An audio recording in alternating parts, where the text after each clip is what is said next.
Rápidamente el desarrollo de la información. Esta noticia que nos llega desde la zona de la Chacarita en Asunción. Una mujer de 41 años murió tras recibir un balazo. Se manejan dos hipótesis. Por un lado, un caso de bala perdida y por otro lado, un posible ajuste de cuentas.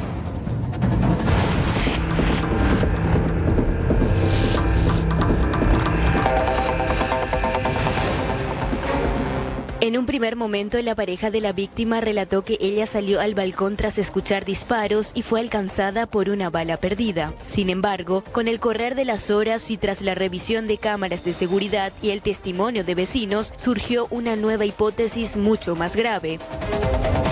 3 pandilleros armados habrían llegado hasta la vivienda con la verdadera intención de acabar con la vida del hijo de la mujer. No, ninguna de las hipótesis se puede descartar en este momento, ¿verdad? Estamos en las fases iniciales de esta investigación, no podría yo descartar ninguna hipótesis. En la casa pudimos observar un orificio en el techo que podría tratarse de orificio producido por proyectil de arma de fuego, ¿verdad? ¿Qué se sabe del hijo de la señora Ingrid? Porque cuando ustedes fueron al lugar, él ya no estaba. Sobre el hijo, hasta este momento al menos no tengo ninguna información, ¿verdad? Y nuestro objetivo principal en esa constitución fue verificar realmente si podíamos encontrar el plomo, por decirlo. La madre y los pobladores exigen justicia, denunciando que, una vez más, criminales cegaron la vida de una persona inocente. A ella le llevó su marido hasta la... Sí, le llevó y cuando iba a alcanzarla en el hospital falleció.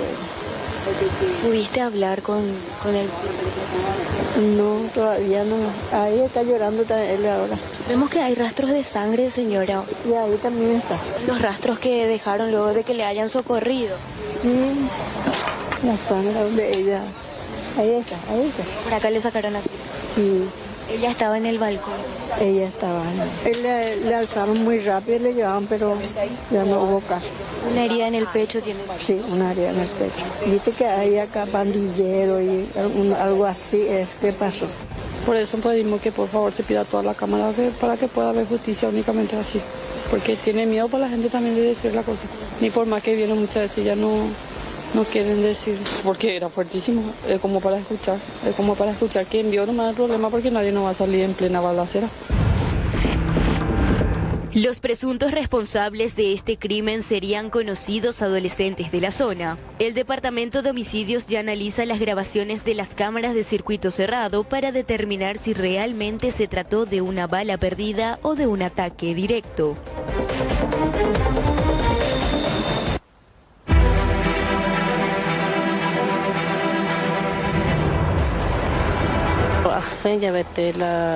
Se trabajó, había sido o la bol o el chupe la ogape o viola la semana de la bol. Upei ira chupe ni quiere ni quiere sapucay.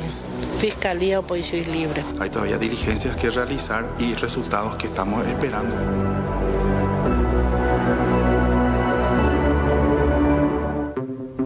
Bueno, a continuación vamos a hablar acerca del descargo de esta familia Curuguatí que está dolida por perder a un integrante de la familia. Esta pareja que perdió a su hijo, un conocido doctor de Curuguatí, que estaba enfermo durante varios días por un cuadro de neumonía. Incluso él fue hospitalizado el mes de julio último en Dourados, Brasil, y justamente el 21 de julio se terminó dando su deceso.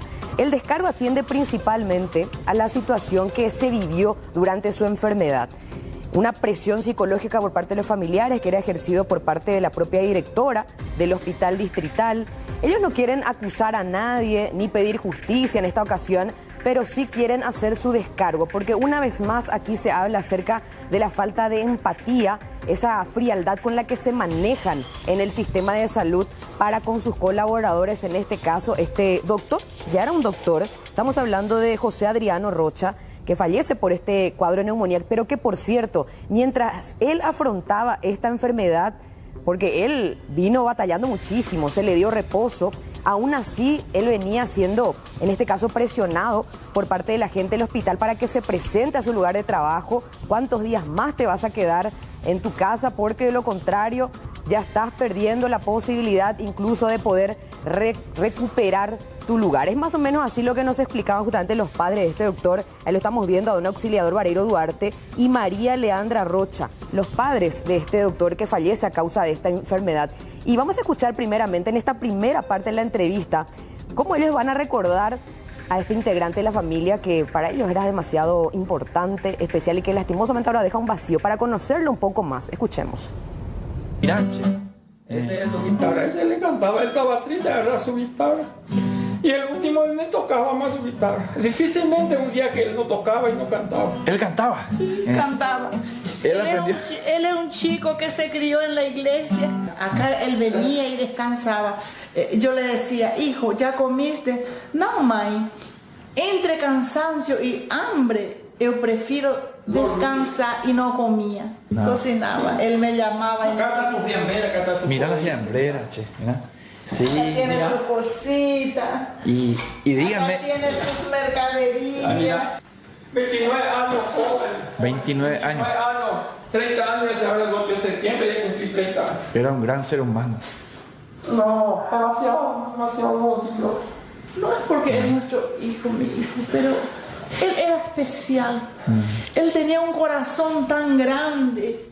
Él amaba incondicionalmente a las personas. Su profesión. Su profesión, principalmente su profesión. Él tenía tanto celo por su profesión, por la humanidad. Él era... Yo solía venir a buscar, él siempre buscaba. Cuando iba de colectivo, me decía, papá, no quiero de colectivo, venía de Pedro Juan a buscar ir acá. ¿Acá? Sí, y de ir por acá por Perú, Pará. Yo le preguntaba, ¿cuál es tu sueño? Me dijo, tu ideal, del médico. Me dijo, papá, no quiero ser rico, no quiero ser, solo quiero que usted deje de ser una albañil y te quiero dar una casa y luego una persona para cuidarle a ustedes. Y ahí ya estoy, esa es mi riqueza, somos vos y mi mamá. No quiero quedar en Paraño, por ahí la frontera, trabajar en Brasil y no quiero salir de Curuguatí, me dijo. Se hallaba mucho. Inclusive un día me dijo, papá, yo ve que compro un terreno ahí en Curuguatí y andaba, construimos una constructor y trae tu gente y construir la casa ahí para usted, me dijo.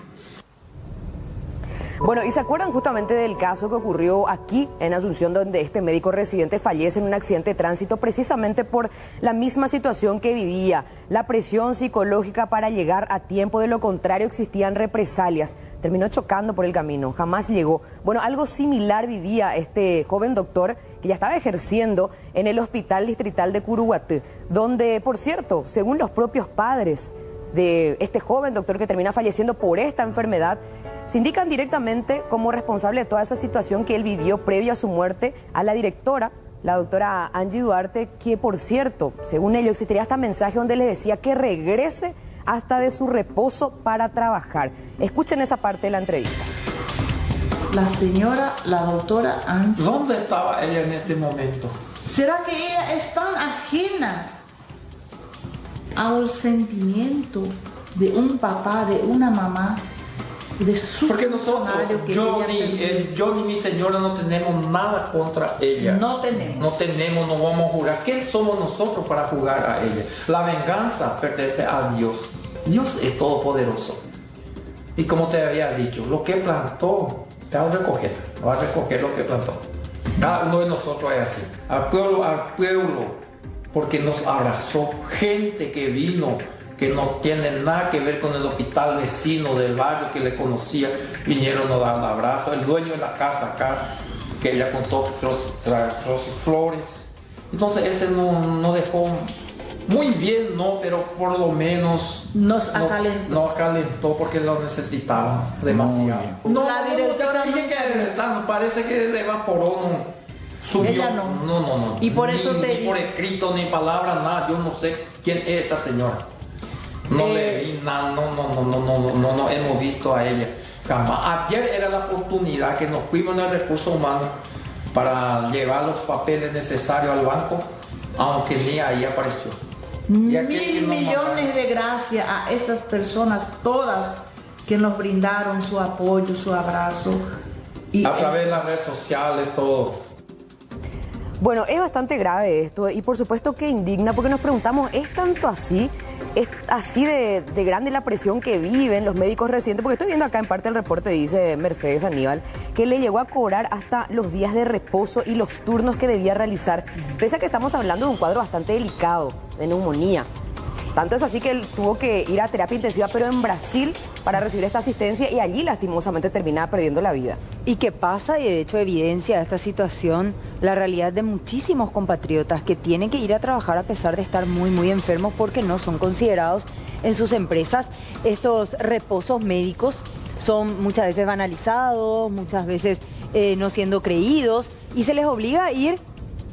Y en este caso se cobró la vida de una persona, ¿verdad? Y según mencionan los padres, bueno, ya ha ocurrido esto, el desenlace, el fallecimiento de este joven médico, ni siquiera llegó unas condolencias por parte de la directora del hospital, donde este joven prestó servicios mucho tiempo. Él tuvo muchas otras propuestas, según explicaron los papás, de otros centros asistenciales, pero él prefirió quedarse en Curuguatí, que era su ciudad natal. Claro. Y bueno, y queda nomás ese sabor amargo, ¿verdad? De esperar algo por parte de gente a la que vos le estuviste prestando ese servicio, haciendo todo lo posible. Y que no haya empatizado contigo, ¿verdad? Como la necesidad, porque sabes que si no te vas a trabajar te descuentan, la necesidad de tener el sueldo completo a fin de mes hace que uno ponga en riesgo su propia vida. Y así como le decía, los papás del doctor Adriano Rocha más bien querían hacer su descargo, ¿verdad? Y dar a conocer esta otra arista que viven los médicos, ¿verdad? La presión psicológica y que muchas veces terminaron mal, así como el caso de este joven médico que veíamos en las noticias anteriormente, que nosotros mismos estuvimos informando, donde fallece en un accidente de tránsito para llegar a tiempo, ¿verdad? Pero cuánta indolencia, digo, de parte de la directora de este hospital. ¿Cuál es el nombre de la directora? Angie Duarte. Angie Duarte. Sí. Qué trato deshumanizado, ¿verdad? Teniendo en cuenta que trabaja con pacientes en situaciones tan sensibles. Es mejor que un médico que te diga al otro médico, estoy enfermo. Sí.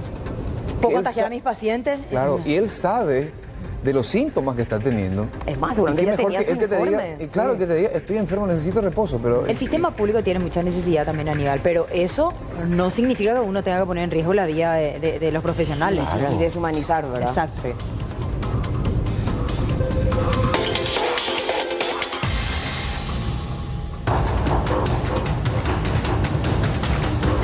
Se hizo una licitación para comprar un medicamento de un enfermo oncológico que al momento de la compra ya la persona había muerto. Este es un proceso lento que tiene, ¿verdad?, varias situaciones.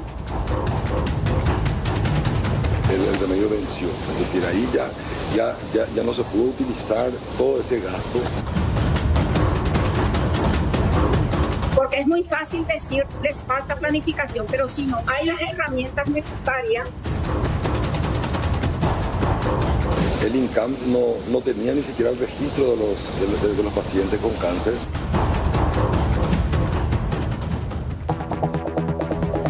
Bueno, el cáncer, esta terrible enfermedad que afecta no solamente a los pacientes, a sus familiares, a todo el entorno. Perder un familiar con cáncer es un tema bastante terrible.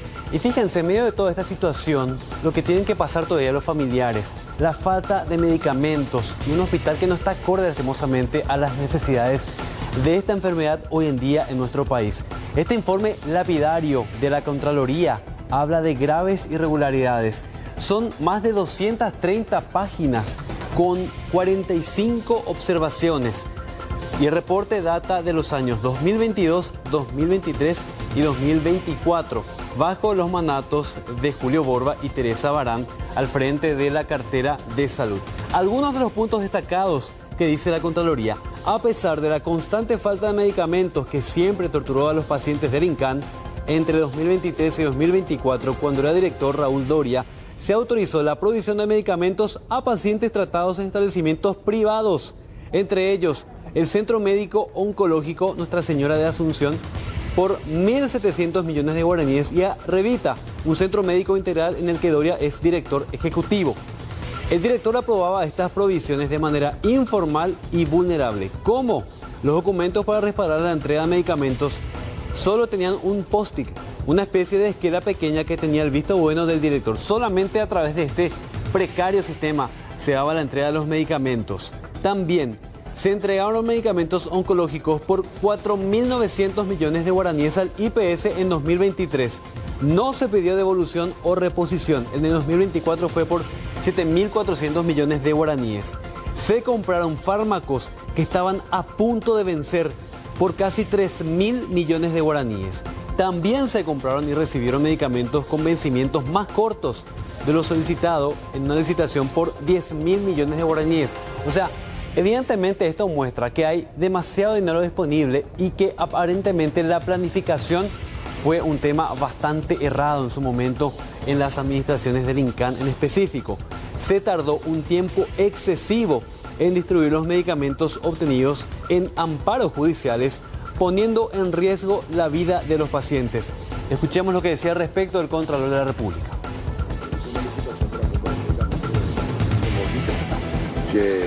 Que al momento de la compra ya la persona había muerto, ¿verdad? Y por un monto de más de 5.000 millones de guaraníes. Y no pudo el INCAM conseguir otra persona a quien destinar este remedio y el remedio venció. Es decir, ahí ya no se pudo utilizar todo ese gasto, ¿verdad? Y también vemos una metodología con las medidas judiciales a través de amparos para que no hay una planificación de compra de medicamentos. Muchas veces se compran medicamentos que están a punto de vencer. Vemos que muchos de ellos han vencido sin que se haya dado el destino. Si no vemos una buena planificación, de hecho, el INCAM no tenía ni siquiera el registro de los pacientes con cáncer hasta apenas hace unos meses. Yo creo que al momento de que se compra un medicamento y ese medicamento vence y ya no sirve, es un perjuicio del Estado paraguayo directamente. Bueno, también conversábamos con los representantes de la Asociación de Familiares de Pacientes con Cáncer, que son las personas que están ahí muy pendientes siempre del tema de los medicamentos. Y señalaba la representante que el grave problema en el INCAN se da con la falta de planificación acerca de estas compras. Acá se tiene que corregir, cosa que ya se está viviendo, ¿verdad? Que ya se está haciendo. Solamente que, como te decía, ¿verdad? Este es un proceso lento que tiene, ¿verdad?, varias situaciones.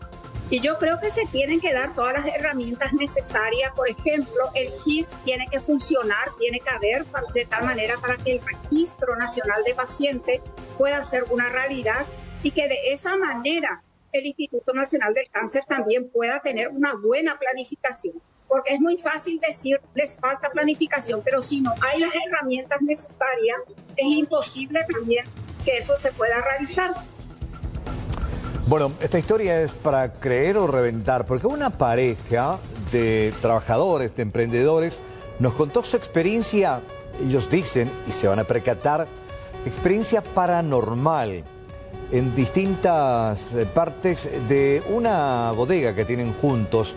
Hace cierto tiempo vienen aconteciendo hechos inexplicables, lo van a ver, reitero, en su bodega, y pusieron cámaras de seguridad para captar estos momentos. Se dice que ella es su alma en pena, vamos a decirle que sigue rondando, pero verídico no sé.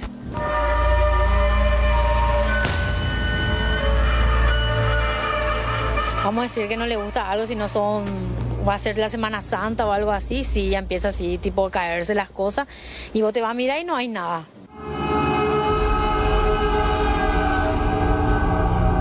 Ellos son Carolina y Félix, residentes del barrio Reducto de San Lorenzo. Hace 8 años llevan adelante un emprendimiento propio, una bodega a la que nombraron como su hija, Kiara. Desde que empezaron con su negocio, también comenzaron a acontecer hechos sin explicación en el lugar. La verdad que está lleno de movimientos. Hay que pasar para poder creer, como dice la gente. Nosotros pasamos el día a día acá y sabemos lo que pasa aquí. Siempre hay movimiento aquí. Empiezan a caer las cosas, las cajas, se mueven, se escuchan caer vidrios que se rompen, pero nunca hay nada. No vamos a revisar el fondo y todo así, esas cosas. Sí. Siempre pasa. A partir de las 12 de la noche, viste que estamos hasta la madrugada aquí. Y más pasa a esa hora, es más silencioso, pues. Y casi no hay ni movimiento así por la calle. Y se escuchan todos los ruidos, ¿no? Está más con eso. ¿En tu caso particular te tocó ver, experimentar o escuchar algo? La verdad que sí, varias veces ya. Varias veces me tocó experimentar ese momento. Con un hermano mío también que se llama César. Y a menudo nos pasa eso. Bueno, esta es una de las cajas que cayó de lo alto. Tiene cerca de 10 kilos, hay como 24 unidades de 500 ml dentro. Como estas, 5 cajas más estuvieron amontonadas a lo alto. De allí es que se generó este movimiento extraño. Son cajas así de 24 unidades de medio. O sea que son un poco pesaditas son.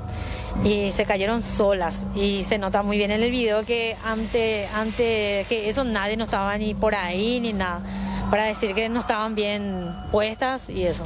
No solo la pareja ha sido sorprendida por hechos sin explicación, los propios trabajadores habrían sido testigos de hechos fuera de lo normal. Una vez, por ejemplo, a las 3 de la madrugada fue eso, que estaba escuchando su música y agarró y se desenchufó la radio. Entonces agarró y ese día me llamó y me dijo que él ya no iba a poder continuar porque no era la primera vez que él estaba sintiendo así los ruidos. Y le dio miedo, entonces agarró y ese día él renunció.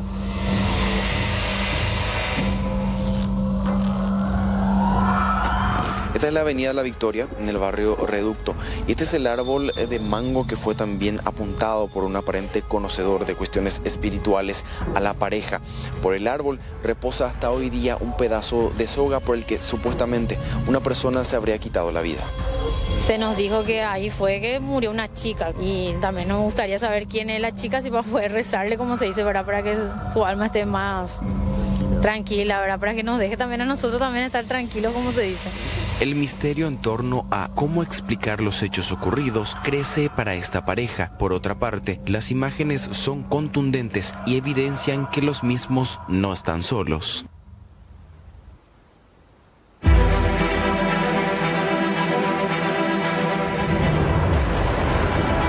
Sen yabete la se trabajona había sido o la bol o weruchupe la ogape o viola la semembe la bol upei ira chupe ani quiere ni ani quiere sapucay fiscalía o policía libre. Hay todavía diligencias que realizar y resultados que estamos esperando.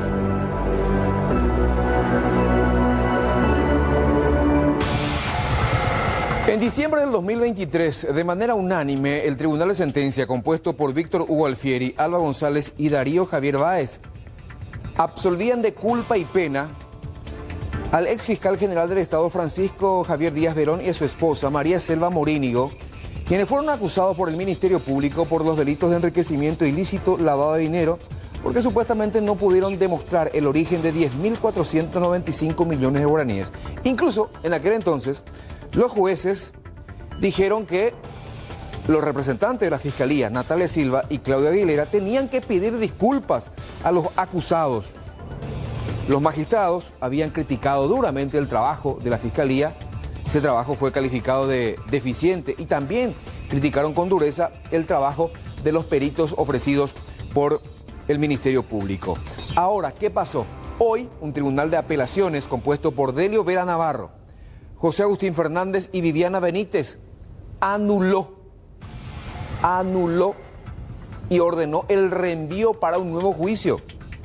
La sentencia dictada, repito, en diciembre del 2023 y que favorecía al ex fiscal general de Estado, Francisco Javier Díaz Verón, y también a su esposa, Selva Morínigo. Y vayamos a ver algunos de los argumentos, porque este es un escrito, un fallo que tiene al menos 75 hojas, y van a ver ustedes un poquito más abajo la parte donde con mucha dureza dice: en este punto el Tribunal de Sentencia, para desmeritar el trabajo pericial, se abocó a sostener su propio criterio y no se apoyó en la ciencia técnica de la pericia. Refutó el dictamen pericial alegando otras sentencias dictadas por otros tribunales especializados en delitos económicos, lo cual refleja como una suerte de inseguridad.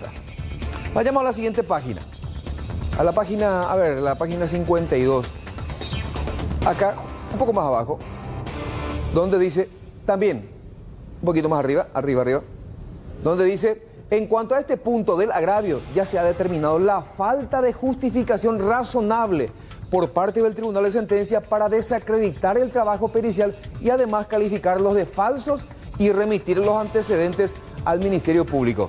En términos sencillos, tu sabe ya erraron enormemente, les dicen los integrantes del Tribunal de Apelaciones a quienes juzgaron en su momento al ex fiscal general del Estado, como así también a su esposa. Y vayamos a la parte resolutiva, que es lo que dispone. Más abajo dice, resuelve declarar la competencia, admitir el estudio de recurso de apelación, apelado, dice, por las fiscales Natalia Silva y Claudia Aguilera, y en consecuencia anular la sentencia apelada en todas sus partes por los fundamentos expuestos en el exordio de la presente resolución y ordenar el reenvío de esta causa para su juzgamiento por otro tribunal de sentencia especializado en delitos económicos. Es decir, el ex fiscal general de Estado, Francisco Javier Díaz Verón, y su esposa tendrán que ser sometidos nuevamente a un juicio oral y público.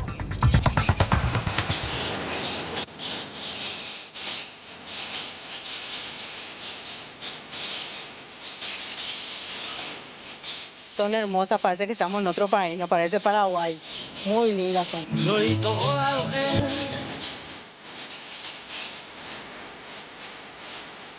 Vamos a magistrado, un compañero nuestro de la tercera edad que viene a hacer su caminata. Prestar la comida, agua.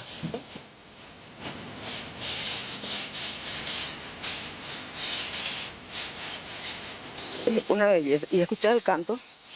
Se relaja mientras hace ejercicio. Obvio.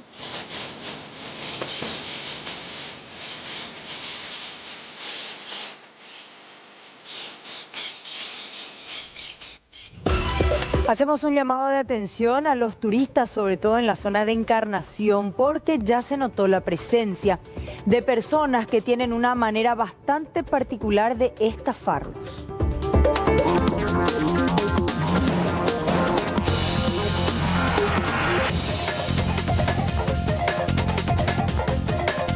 Reiterar, hay una delgada línea entre lo que es el libre comercio y excediéndome de esa línea efectivamente puedo estar cometiendo hechos de estafa. Ejemplo, si vengo a comprar un celular que promedio en otros locales formales cuesta 500.000 guaraníes, yo lo puedo vender 600, 700.000 por una cuestión de la oferta y demanda, pero no lo puedo vender por 5 millones. Eso definitivamente constituye y excede lo que es la libre demanda, y ahí también la recomendación para aquellas personas que vienen a vacacionar en esta zona del país o en cualquier zona, ¿verdad? O hacer una mini investigación. Si yo tengo un capital que quiero venir a invertir o gastar en mis vacaciones y pienso destinar parte de ese capital en compras y principalmente en artículos electrónicos, hacer una investigación. Si quiero un nuevo celular, ¿qué tipo de celular quiero?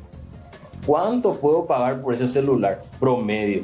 Y a partir de ahí probablemente evite ser engañado en el costo de eso.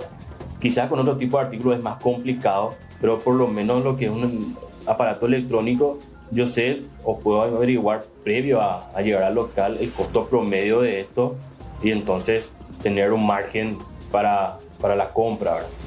Y bueno, y a partir de ahí otros aspectos a considerar. Ahora tenemos activa la campaña Itapúa Segura. Uno puede escanear el QR que está difundido en el circuito comercial y también en los medios, de manera tal a ver la lista de buena fe. Esta lista de buena fe, ¿qué es lo que me dice? Aquellos locales que están verificados, que sabemos quiénes están por detrás y que son locales por demás seguros. Obviamente habrán locales fuera de esa lista que también son seguros y formales, pero por lo menos para tener un punto de partida donde pueda comprar con una garantía importante.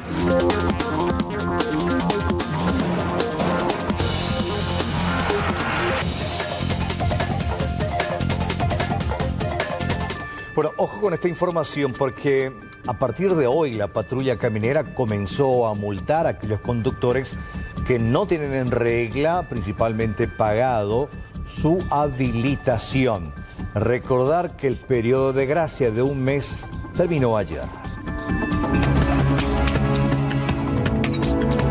La patrulla caminera inició los controles para verificar que los automovilistas cuenten con la habilitación vehicular correspondiente. Aquellos que no tengan el documento al día o circulen sin él serán sancionados conforme a la ley. El Ministerio de Obras Públicas había extendido el plazo por 30 días hasta el 31 de julio para que los propietarios de vehículos pudieran regularizar su situación. Hay 3 medios de pagos. Pueden hacerlo a través de su banca web, poniendo patrulla caminera en la banca web. Ahí ya le aparece automáticamente automáticamente lo que es el costo de la sanción, como así también puede abonarlo en el lugar del procedimiento. El inspector nacional debe de expedirle un comprobante de ingreso legal a ese usuario que abone la multa, como así también los lugares de pagos, de cobranzas que pueda abonar también el usuario.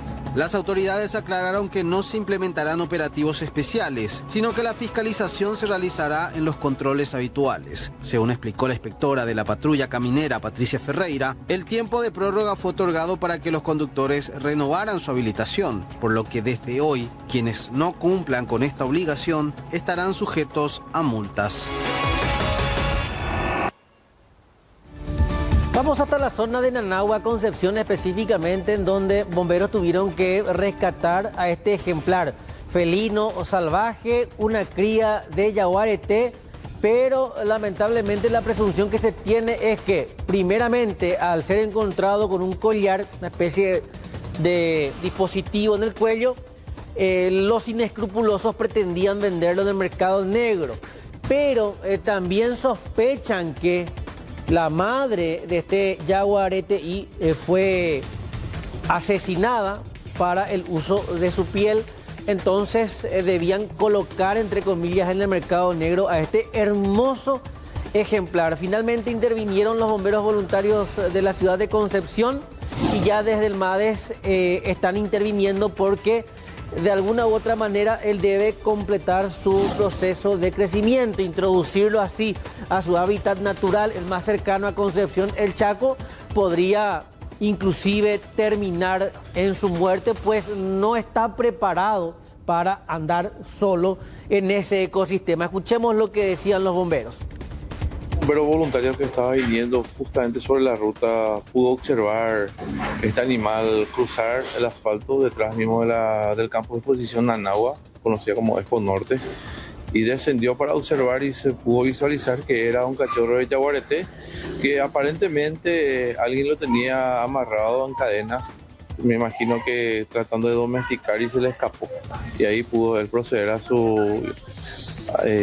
para atrapar a un animal y traer a la institución. Presidente, ¿no fue fácil para la captura?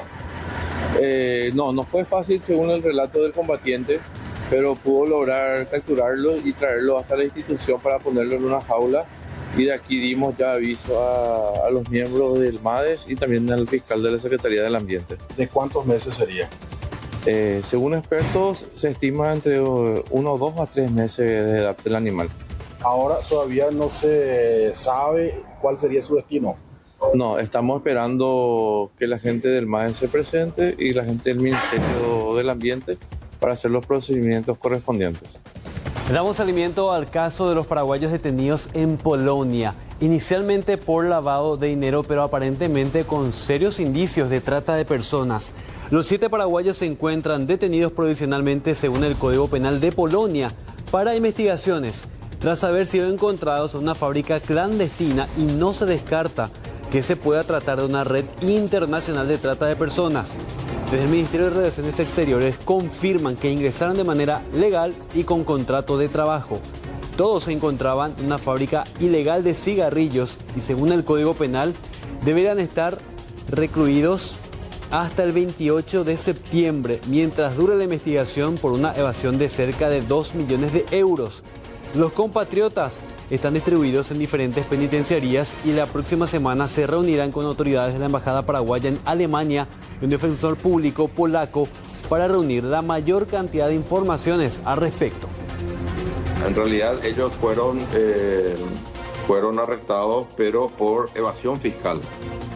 No así todavía de trata. La embajada sí ya está en conversación. Ellos tienen un abogado de oficio, un defensor público, y con el abogado la embajada y el abogado van a presentar una estrategia sobre la figura de trata, porque según la denuncia de uno de los paraguayos se habla mucho de eso, de que un contrato firmado aquí en Paraguay, pero que al parecer no fue respetado eso en Polonia.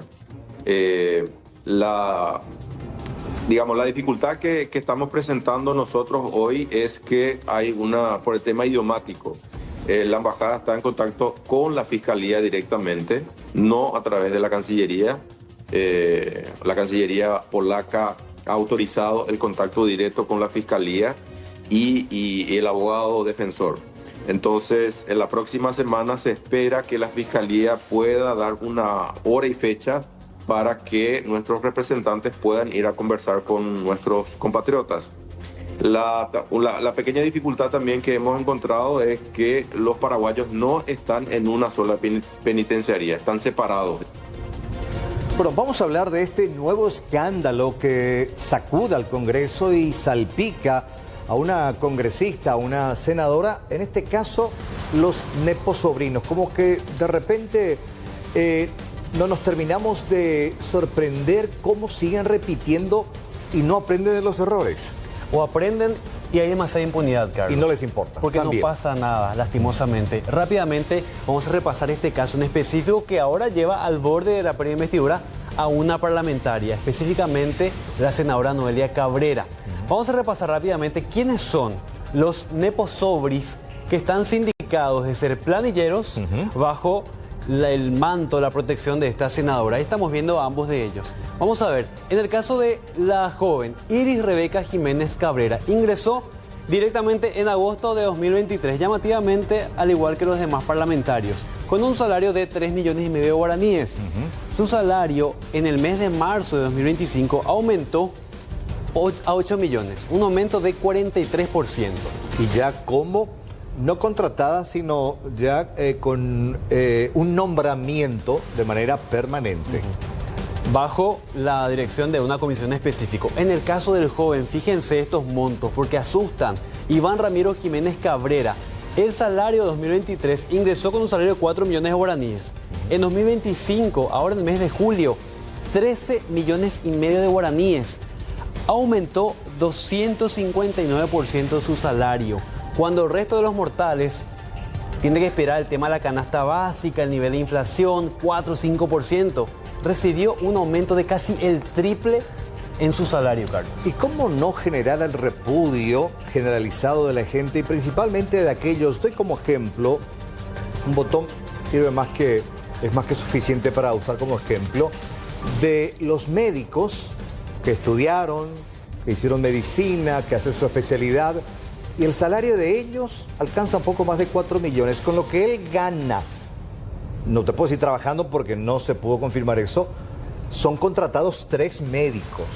Totalmente. Son, a ver, el salario de 3 médicos, lo que el sobrino de esta congresista recibía mensualmente en el Congreso. Y ahora esta congresista está en la mira justamente de sus demás colegas. Hay que decirlo, Carlos, es una bofetada al pueblo, teniendo en cuenta que no solamente el planierismo es lo que indigna, sino también el nivel de formación de ambas personas.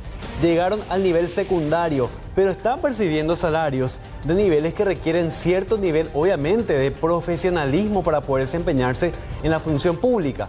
Hasta ahora nadie sabe responder específicamente en qué dependencia estaban, porque dependían supuestamente de la Comisión de Personas con Discapacidad del Senado. El propio presidente de la comisión dijo no reconocer su firma, la firma que supuestamente les permitía a ellos trasladarse a otro lugar y no marcar entrada ni salida para cobrar el salario. Aparte del planillerismo, estamos hablando presuntamente, y eso se va a investigar de manera interna, falsificación de la firma de un congresista con el que se justificaba la planilla de entrada y salida supuestamente del Congreso, y él finalmente se constató de que hacían oficina en un estudio jurídico de una persona vinculada a la congresista. Grave desde todo punto de vista, y esto nos muestra específicamente, ya no hay impunidad, no hay justicia, hay impunidad en el sentido de que no hay consecuencias para los parlamentarios que alegremente, y en el caso de la senadora Noelia Cabrera, hay otros antecedentes. Ustedes recuerdan la camioneta asignada para su uso en específico que correspondía a operativos relacionados al narcotráfico, y finalmente ella, según las denuncias que se presentaron acerca de este tema, utilizaba para ir a la ferretería, supuestamente hacer compras para cambiar el picaporte de la oficina del Congreso. No sabemos si eso corresponde a un parlamentario. Finalmente, hace un par de días estuvo por la zona norte del país, ella haciendo política partidaria con esta camioneta que fue entregada por Senavisco. Una mancha más al tiro, lastimosamente. Vamos a ver qué dice el responsable de Conaderna, porque también se dijo que estos dos neposobris estaban trabajando en esa oficina. ¿Qué dijo el director administrativo? Aquí nadie los conoce. No, ellos son de la Comisión de Discapacidad. ¿No le vieron ustedes nunca acá? No, ellos son de ahí, de esa comisión. Porque la senadora dice que ellos prestaban funciones en Conaderna. Su despacho No. de la Conaderna. No, puede ser su despacho, otra cosa es la Conaderna, de la comisión. No, es otra cosa, no lo tenemos, la comisión, puede ser el despacho de ellos o si no la comisión. ¿Acá nunca le vieron? No. Bueno, sobre este tema mañana habrá una reunión sumamente importante del sector democrático, liberales y otros movimientos, e incluso el Partido Colorado podría tomar una determinación y soltar a la liberocartista. Raúl, coméntanos por favor. Es así, Carlos, pero antes de ir específicamente a esta reunión de la bancada democrática, sumándonos más a lo que decía Juan Cáceres Troche, en 2023 justamente la senadora había asignado a su madre una pensión para adultos mayores que era de necesidad básica, urgente para las personas necesitadas, pero sin embargo la mamá de la senadora no necesitaba, pero sí figuraba como beneficiaria de esta pensión. Además, en ese mismo año, del año 2023, su hijo pasó de Senaxa a la Itaipú Nacional, quien ya está mejor posicionado. Posteriormente, en 2024, hacía referencia Juan a una camioneta que ella utilizaba, que era de Diricio, este hombre imputado por tráfico ilegal de armas.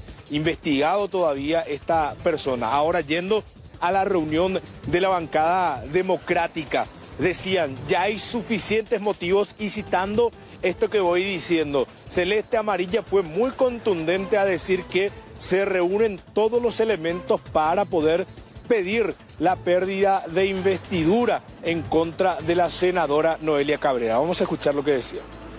Aparentemente el pedido de ella de que siendo funcionarios de ahí vayan a cumplir funciones en una dependencia, en un despacho jurídico privado. Incluso el senador Edgar López dice no es mi firma, habla de una adulteración o de una falsificación de firma. O sea, todavía elementos muy graves, poco claros. Ella seguramente con su influencia consiguió que la metan, la camioneta, o sea, una serie de inconductas que lo que hacen es desprestigiar más al Congreso. O sea, ya no necesitamos más desprestigio. No necesitamos que nadie más haga ninguna estupidez para desprestigiarnos. Y esto es lo que hizo la señora de Kempes.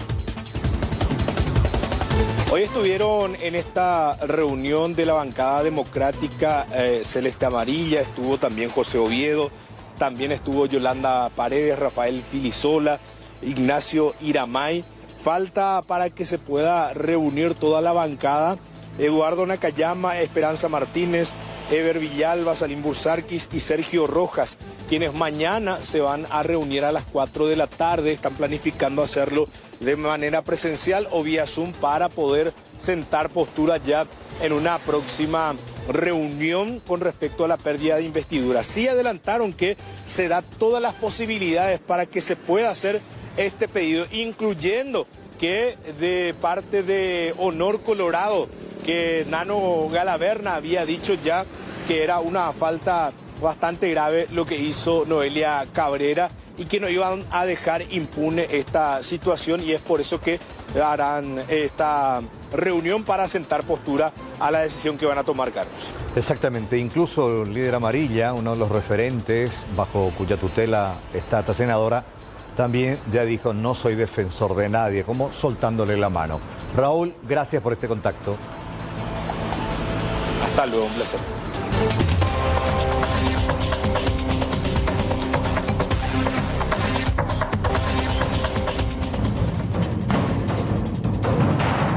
Bueno, la información de último momento nos lleva hasta la ciudad de Yutú. Nos llegan las primeras imágenes de lo que sería un hecho de sicariato que se produjo en el interior de esta clínica veterinaria. El objetivo era precisamente el dueño que en ese momento estaba atendiendo. Habían clientes, según el dato que nos hicieron llegar nuestro corresponsal y compañero Ciro Acuña, que por cierto nos está tirando estas primeras imágenes.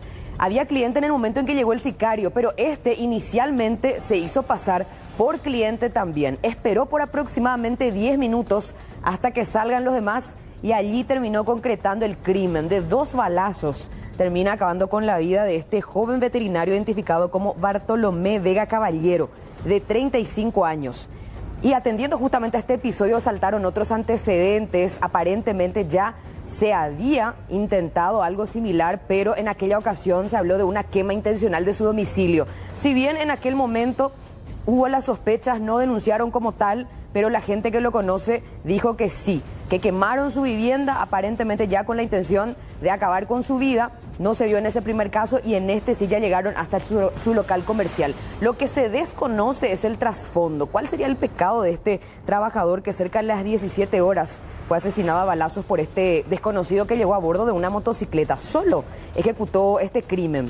A cara descubierta, aparentemente, se tienen imágenes de circuito cerrado. Ya está en poder de la policía y la fiscalía este registro que va a ser fundamental para poder identificar al sicario, que habría utilizado un revólver, tenía una riñonera consigo, a cara descubierta, no se preocupó en lo más mínimo de ser identificado. Aparentemente, lo cierto es que en cuestión de minutos logra su cometido y escapa. Están trabajando allí los intervinientes para poder tener más pistas sobre este crimen, mientras también hablan los vecinos, porque esto ocurrió a plena luz del día. Les decía, estaban los clientes allí, se cruzaron con el sicario cuando después se escuchan los balazos.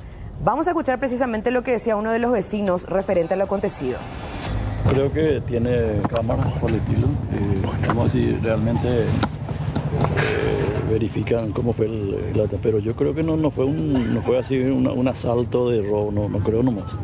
Pero una pena, una lástima que sucede esto en la ciudad de Yutí, en nuestra ciudad, ¿verdad? ¿A qué hora ocurrió el hecho? Y yo creo que hace media hora, 45 minutos máximo que ocurrió. ¿Se le vio a la persona que llegó? Le vieron, yo estaba en mi casa por lo menos, y le vieron a la persona acá, mis primos, se le vieron toda la persona que cuando entró dejó la moto por lo menos por acá y entró directamente a... ¿Cuántas personas? Una sola persona. Una sola persona. Una solitaria persona en moto llegó Ciro y... Sí, una sola persona. ¿Qué clase de moto tenía? Eso yo no sé, no te puedo decir. Hablan de una moto enduro. Tiene que ser una moto grande. Bueno, nos comentan incluso que los disparos, que fueron en total 2, en principio uno fue a traición, de espalda a la altura de la nuca, y el otro sí ya como para rematar a este trabajador, por lo que se termina descartando la hipótesis del robo con el evidente objetivo de acabar con la vida de este trabajador veterinario. Vamos a escuchar lo que decía el fiscal Derlis Fanego, al menos preliminarmente lo que se puede informar referente a este crimen. Tenemos la noticia de un hecho contra la vida, estimativamente ocurrió a las 17 horas. Las informaciones preliminares refieren que ingresó una persona de sexo masculino y con 2 disparos acortó la vida de quien ya es la víctima fatal.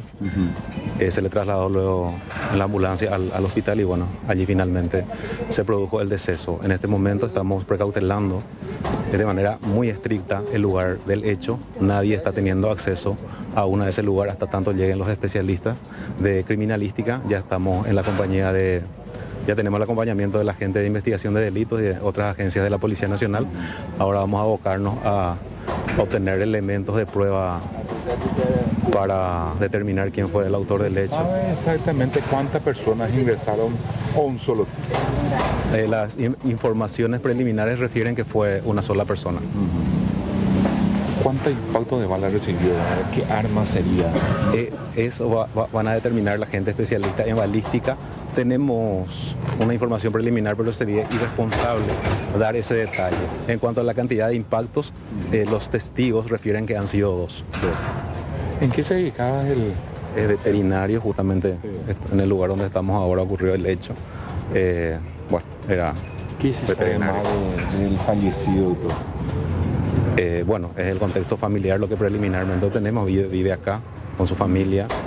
No se refiere a algún tipo de antecedentes, llama la atención también. ¿Anteriormente atentado? Es una hipótesis que vamos a seguir.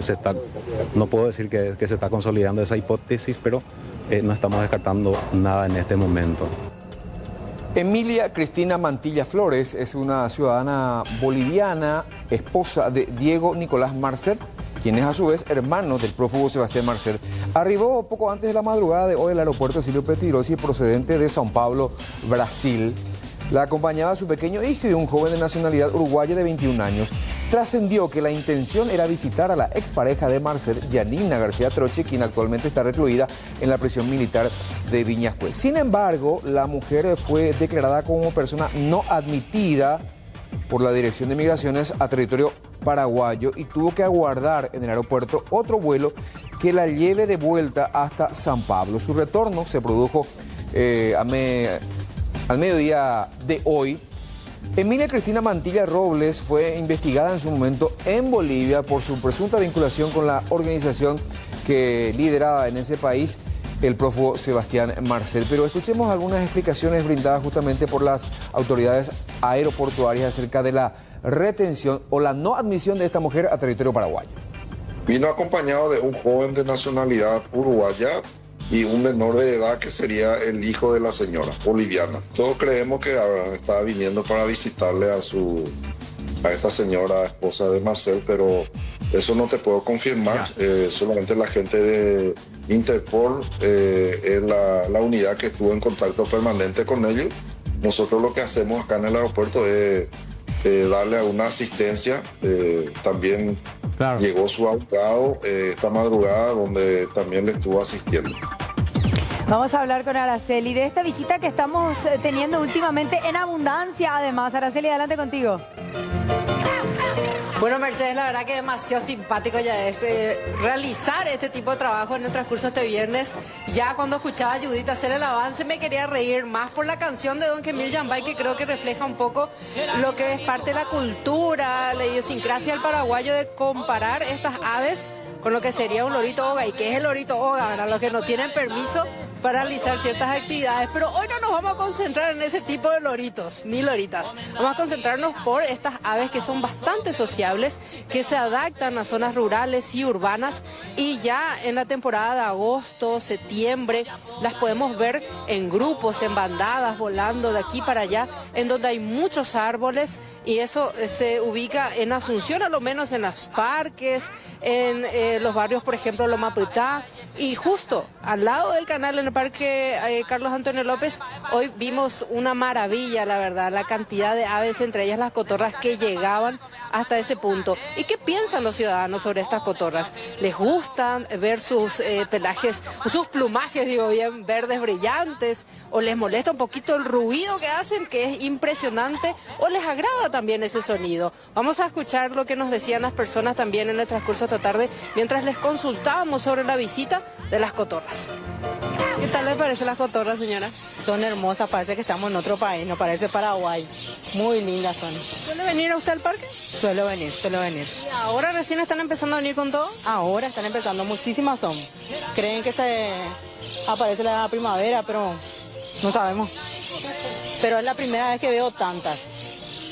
Y por varios puntos, no solamente acá en el parque, donde hay árboles, ahí está. En serio, qué lindo, qué lindo. Hay que tratar de preservar esto, porque no en cualquier lado se ve. Siempre, y esta hora parece ser que siempre se reúnen todos, vienen todos. Mira los árboles. Lleno. Puedes imaginar, allá. Y las palomas una vez se vuelan y se van allá. Y es una belleza. Es una belleza. Y escuchar el canto. Se relaja mientras hace ejercicio. Obvio, mientras que nosotros, mira pues allá si podés, voy a enfocar. Maravilla es la creación esta de Dios. Mira, muestra a nosotros una paz en el alma. Pero estas cotorritas que están acá, más las palomas y las otras aves. A unos samaritanos compañeros nuestros de la tercera edad que vienen a hacer su caminata. Son los que la tienen a esta. Le deja la comida. Toda le deja la comida, agua y compañía. Hubiese sido interesante que la municipalidad se encargue de esto, que le dé el cuidado necesario y que sea más bien como un zoológico para que los niños se tengan que distraer con ellos. ¿Es normal ver las cotorritas acá por este barrio, señora? Sí, es normal. La mayor parte de los vecinos le damos de maíz y pan. Especialmente ella, la que siempre le echa panes. ¿A qué hora le suele tirar su comidita? Y más o menos a esta hora lo que vienen toditas. Todos los días le tiro así pan y vienen toditas ya. Diferentes clases vienen, no es solo las cotorras. Ahí de a poco ya van a ir bajando. ¿Les querés a las cotorritas? Sí, las amo. Siempre vienen acá. Mira, ellas están bajando de a poco ya. Bueno, Mercedes, creo que con lo que pudimos ver y lo que podemos también visualizar estas aves en nuestros barrios, en nuestras plazas, en nuestros parques, se rescatan dos cosas. Primero, valorar la biodiversidad urbana de nuestro país. Y segundo, cuidar lo que es este vínculo de la naturaleza con la vida humana. Es así, además disfrutamos de sus cantos, visualmente son fantásticos y es un hermoso legado de la enseñanza de la fauna silvestre para nuestros pequeños. Así que linda está la ciudad con tantas cotorritas dando vueltas por allí. Gracias, Sara. Gracias a vos, Mercedes. Hasta luego.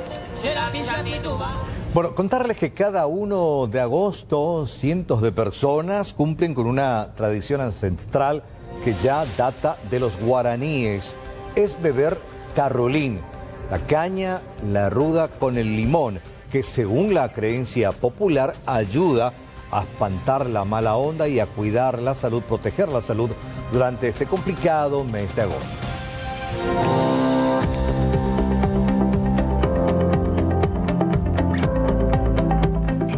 Carrolín surge de la unión de sus 3 principales ingredientes, caña, ruda y limón.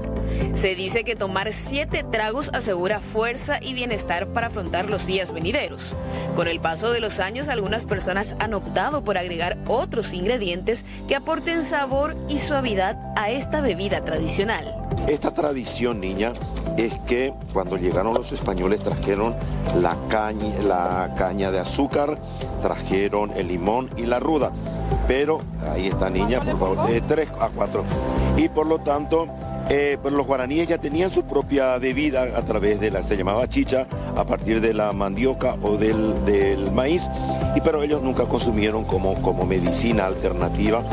Y sin embargo, directamente estos guaraníes, ¿verdad? Y el pueblo paraguayo lo adaptaron dentro de la medicina. Aunque para muchos solo es una costumbre simbólica, otros lo consideran un verdadero ritual de purificación y energía positiva. Pero acordate, solo son 7 tragos, no más. Una madre que dice que su hija de 15 años fue abusada por un conductor de plataforma que además después la amenazó de muerte.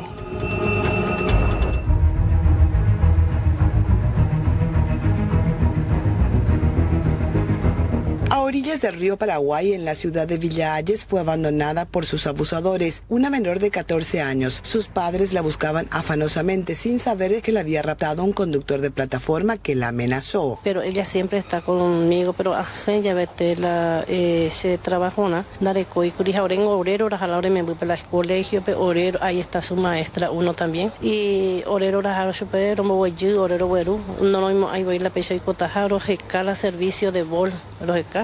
Jaula bol ueraja chupe.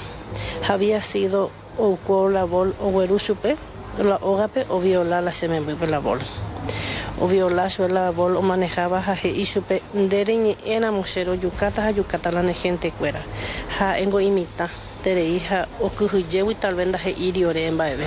Yo le sentí algo extraño a mi hija, pero le preguntaba, pero ella no nos dijo nada, Blanca, en ese momento. Entonces éramos gendape upepe jupicho la bol hawera hasube ora remancito pero la se me bube o jugajeta ese o michuile celular o mopechuile ichi o motusho te cotube upe ira eshupe ani quiere ni quiere sapucay había sido viajera Gina Raúl Quintana, Ledesma Quintana, plenamente identificar la persona. Alexander Velázquez Chaparro, Robert Teoye Chupe, hoy que upea, jaupea mamá se viola, veis, se viola, de ayo se viola, pello, y jaurengo la quitaron ya popaite, la cuatía en forma, según la fiscalía, tengo arodía con la fiscalía, ve, toda la noche en Gorero, Topayero, Correpe, Paraguay, forense, psicólogos, y Royula Simebe, o llegar a la mitad con Baja y Pajape, o podemos subir libre. Fiscalía o podemos subir libre. Pero para el fiscal Rivas no existen pruebas suficientes para retenerlo. Seguimos las pesquisas pertinentes en esta investigación. Hay todavía diligencias que realizar y resultados que estamos esperando justamente para ver la responsabilidad penal de esa persona. Los estudios físicos y psicológicos de la menor serán entregados a la familia en los próximos días, mientras ella vive una horrenda pesadilla, más aún cuando uno de sus agresores está en libertad.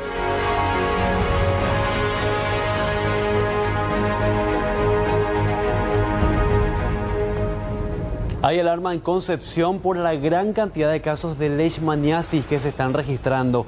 Hay 3 ciudades que ya están afectadas. Alumnos de la Facultad de Ciencias Veterinarias de la filial Concepción detectaron el aumento considerable de la existencia de leishmaniasis en perros. Inclusive hubo contagio humano de acuerdo a la investigación que realizaron.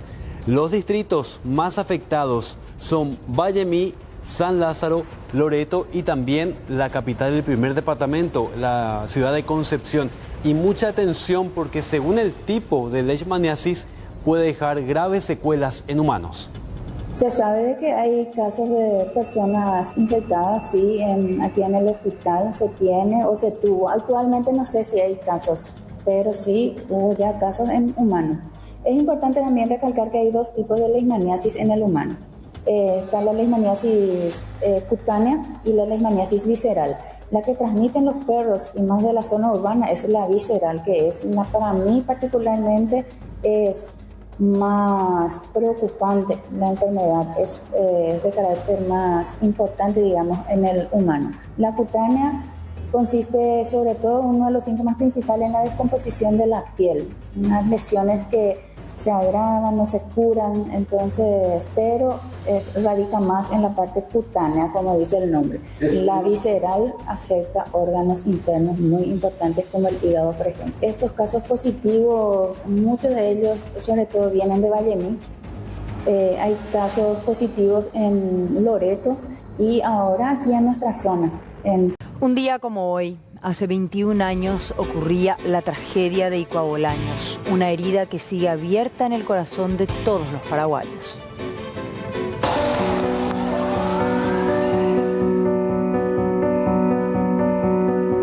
Pasaron 21 años de la tragedia del Iqua Bolaños y familiares de víctimas y personales que trabajaron en ese servicio rindieron un homenaje a los caídos. También se hizo un acto de entrega de un féretro que simbolizó a los desaparecidos que nunca fueron identificados. Yo cierro los ojos y estoy en ese momento entre los cadáveres buscándole a mi gente. No sabe lo que es. No duermo. En 7 años le encontramos a nuestro hermano. 5 son. Cuéntenme quiénes son ellos, por favor. Él es Alexander. Lo encontramos después de 7 años. Él es como nuestro bebé grande. Nuestra hermana, ella es la esposa de él, su hijito, y este es el otro, mi sobrino, que su hermano sobreviviente tenemos 2, 7 eran. Bueno, ellos son 2 chicos que perdieron a toda su familia, entonces. Sí, así mismo. Nos quedamos, yo hasta ahora estoy peor que antes. Yo estoy huérfana, ahí está una de ellas, y ya se enojó porque no trajimos la foto de su mamá, ya sí su cara. Imagínense que tenemos 411 fallecidos, 6 desaparecidos y detrás de ellos nosotros siempre hablamos de aproximadamente 5.000 familias afectadas. Entonces el dolor, imagínense en un país donde no tenemos la cantidad de personas para decir 5.000 personas no son nada, somos todo, porque fuimos afectados con el dolor al ver a nuestros seres queridos destrozados, muertos, absolutamente calcinados. Las imágenes que nosotros vimos, yo creo que difícilmente se pueda tolerar en otro contexto, pero eran nuestros seres queridos y teníamos que encontrarlos.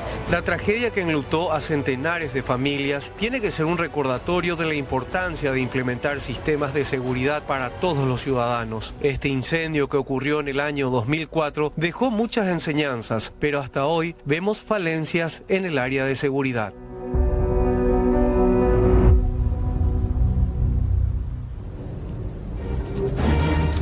Bueno, más de 400 muertos aquel 1 de agosto y varios otros sobrevivientes.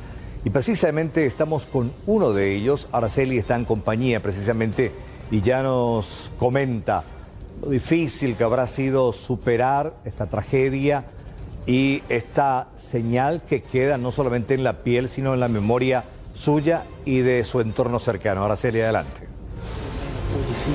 Carlos, imagínate que hablando acá con el señor Luis Cardoso, han pasado 21 años, sin embargo, él recuerda segundo por segundo de lo que vivió en su puesto dentro del supermercado de Coabolaños el 1 de agosto del 2004, en la carnicería, Luis. ¿Vos estabas trabajando en qué área específicamente dentro de la carnicería? Yo estaba en la parte de embalados, la parte en donde se exhibe la carne, se pone en bandejitas y se exhibe la carne. Y nosotros teníamos una precámara en donde observábamos si los clientes entraban o no entraban y nosotros íbamos a ayudarle a los compañeros. Ese día, un día antes, era el Día de la Amistad y nosotros nos fuimos a festejar ahí enfrente de Coabolaños, en una panchería, estuvimos todos los compañeros festejando y al día siguiente, el domingo, se emborracharon unos cuantos y éramos 12 carniceros y 7 carniceros fueron los que participaron ese día, de los cuales nos salvamos 3, 2 que se habían accidentado y se fueron en ese momento a tomar su medicamento en el baño y se quedaron atrapados en el baño. Y yo me quedé con los otros compañeros dentro de la carnicería. Y yo me... 11:30. No, 10:15 fue. Esto fue cuando Paiva, el señor El Gordo, el que era el encargado nuestro, a la mañana temprano, a las 8 de la mañana, había anunciado de que se apaguen las alarmas de incendio porque hacía mucho ruido. Porque la gente era muy sensible, era la alarma de incendio más sensible del local, era. Tenía un plasma en ese tiempo, había un plasma en el pasillo donde se observaba los diferentes focos de incendio que podía haber habido dentro del súper y la gente entraba en el súper a fumar y sonaba muy sensible, era la alarma de incendio. Entonces el dueño mandó a apagar la alarma porque sonaba demasiado y ese día se tuvo que apagar la alarma y no sonó la alarma porque no molestaba mucho a la gente, o sea que los seguridad salían corriendo a ver si había algo y era gente que fumaba o gente que se movía de otra forma con cigarrillo en mano y ese domingo hubo un festejo por el Día de la Amistad. Se fue Coca-Cola gratis, payaso, había muchos eventos ese día, entraron mucha gente con criaturas. Sí. ¿Cuál fue el momento en que te percataste de que algo estaba pasando y decidiste salir a ver? Y el momento cuando estaba en la precámara y miro hacia afuera y veo que no había gente, mis compañeros no estaban atendiendo y salgo afuera a atender yo y miro en el techo y se forma un remolino de fuego que cae, que entra en la panadería y revienta la panadería y yo me quedo del lado mirando así, ¿verdad? Y salgo corriendo hasta donde están la gente de Pechugón, que un pasillo largo así, y la recepción de personales abajo. Salgo corriendo, le agarro a la chica de Pechugón y al muchacho de Pechugón y le llevo por frente.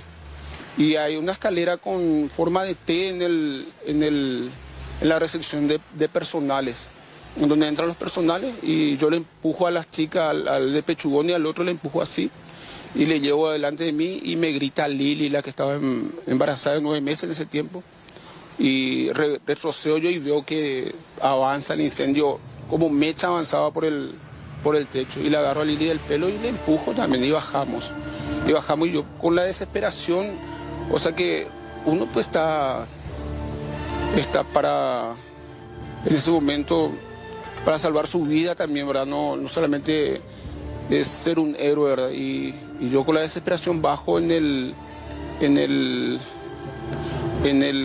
descanso de la escalera, que era una forma de L así, y miro así y digo, yo acá me salvo porque había un vidrio de blindes que le habíamos ayudado a la gente para colocar ese vidrio de blindes.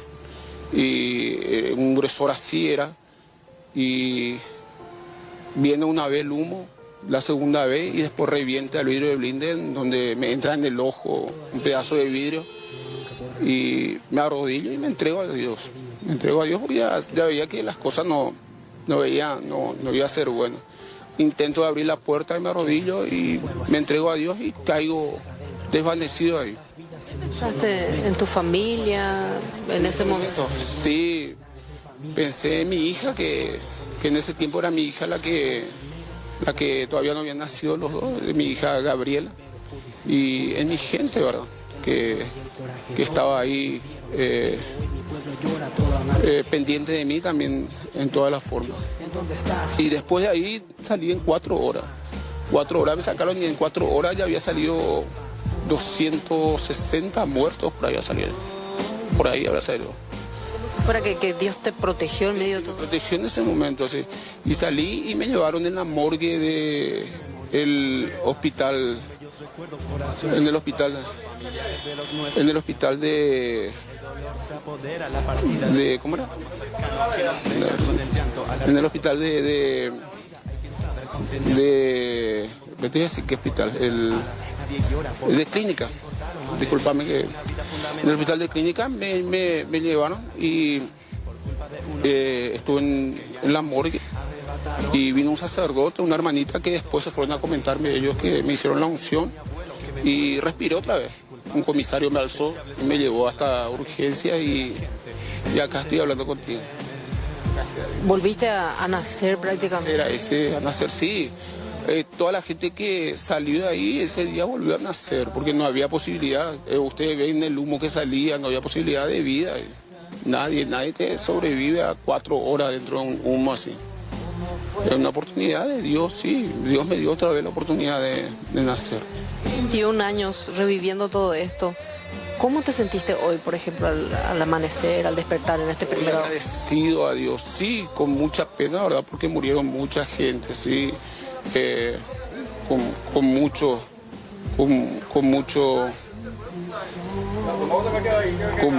Con mucha pena porque nadie de mis compañeros están vivos, o sea que 4 de ellos fallecieron y otra gente también, muchos abuelos, muchos tíos, muchos primos quedaron sin familiares, ¿sí?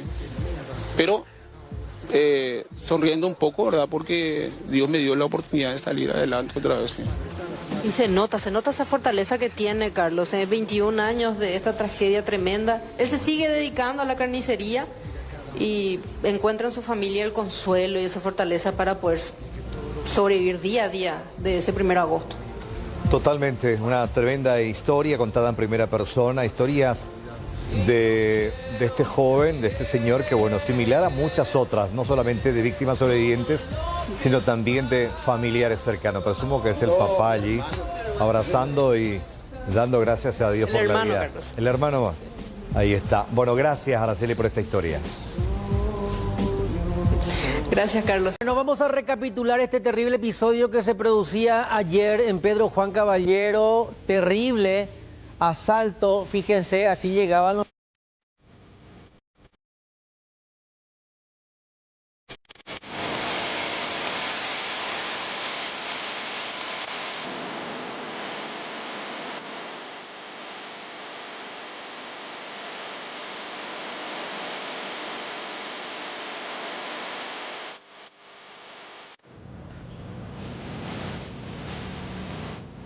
Vamos a hablar ahora de la situación que tiene que ver justamente con un operativo ya en su fase 2 que hizo la policía, en donde buscaron detener a las personas involucradas, no solamente en el manejo del robo de celulares, sino también en las estafas con transferencias bancarias.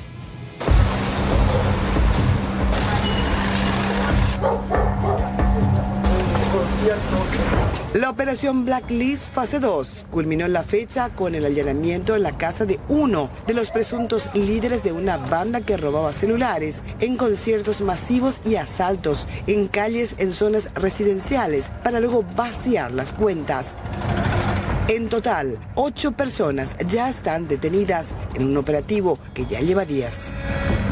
La gente circula a bordo de sus vehículos con las ventanillas abajo y generalmente utilizan sus celulares aprovechando ese momento personas que van en motocicleta y le roban sus celulares de esa manera. Al día siguiente entran en las cuentas bancarias de estas personas, utilizan sus tarjetas de crédito y vacían todas las cuentas y todo el dinero que pudieran tener las personas.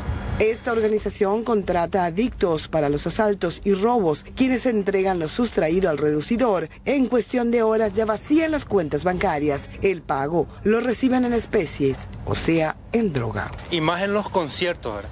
Entonces esta investigación revela un poco que esto no es casual, hay una organización detrás, están los que roban los dispositivos, están los que reducen, el técnico que en ese momento que se roba inmediatamente después trata de acceder al dispositivo, porque sabrán ustedes que hoy nuestros teléfonos celulares tienen muchos servicios, desde nuestra vida íntima, redes sociales y lo que más interesa nuestras cuentas bancarias, ¿verdad?